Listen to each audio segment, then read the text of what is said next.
I'll tell you something else that's really interesting is journalists. Journalists go through this same exact thing. How many of your friends actually go to school for journalism? How many people do you know are really going to school because they want to be a reporter for, let's say, KDKA, WXPI, any of that shit? They want to be a reporter. You really, really want to be a reporter?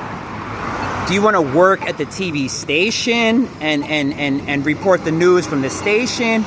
Or do you want to be a live on-the-scene reporter? Because live on-the-scene reporters get treated by the general public.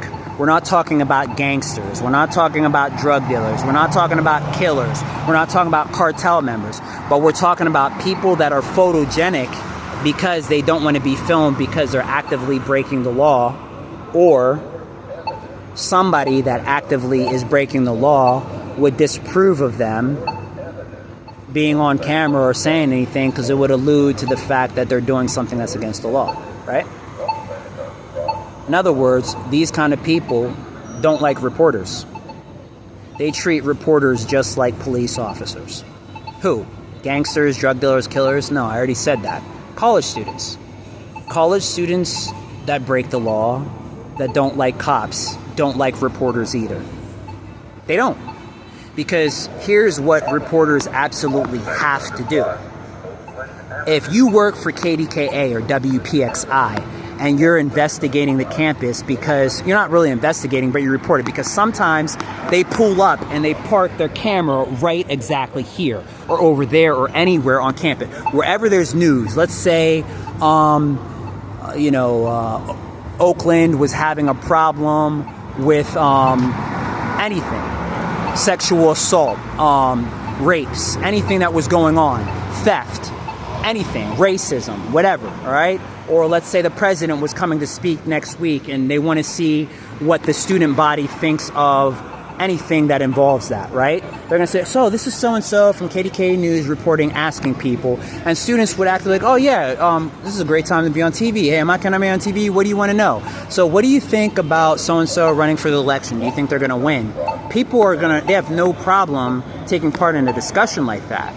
But if you're walking from a distance and you're vaping, or you're getting high, or you just stuck you're tooting, you just put something in your nose like a Coke, a little Coke sniff.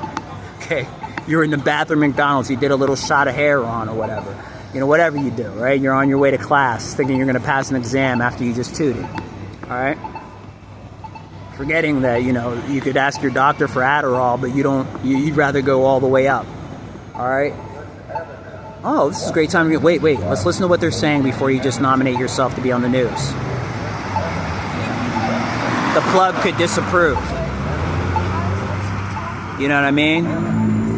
So they're asking students about, what do you think about, drugs or the police, anything quote unquote controversial.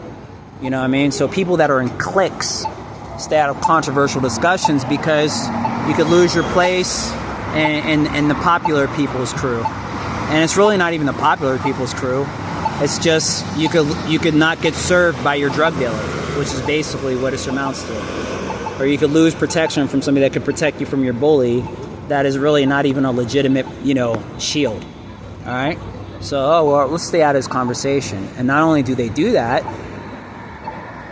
ask anybody who's in school right now for journalism that's not a freshman, that's not a sophomore. Ask a junior, or ask a senior, or ask somebody who already graduated, somebody that works in journalism. Ask a reporter. Is their job easier or tougher than the police, or is it anything? Do they experience, how are they received in the community as a journalist or reporter? Are they accepted with open arms? And the truth of the answer is no, they're not. They're really not. People find a way, because this is the real world. You got to find your way. Like, nobody, after, being educated on the life of Jesus Christ, or the life of Mother Teresa, or the life of Gandhi, or the life of anybody who made a difference in this world, who totally got fucked over by society because they did the right thing, right? Everybody in the modern times is trying to find a way to do the right thing without totally experiencing the biggest rugged cross that they have to embrace. Everybody. How do I be a good person and not lose, my connect with wherever you're going to get trees from, or wherever you're going to get your protection from, or your roommates not giving you a hard time. How can you be in the in crowd and still do the right thing? That has always been, the struggle in life, because a lot of people actually want to do the right thing, but people don't like to be a man apart or a woman apart because it's lonely. But just think about it. Compare your life to a journalist, and don't just do it just for leveling the playing field. Do it for finding out what their secret is and how they survive, because they do survive, and their advice can help you out just as much as mine can, or even more.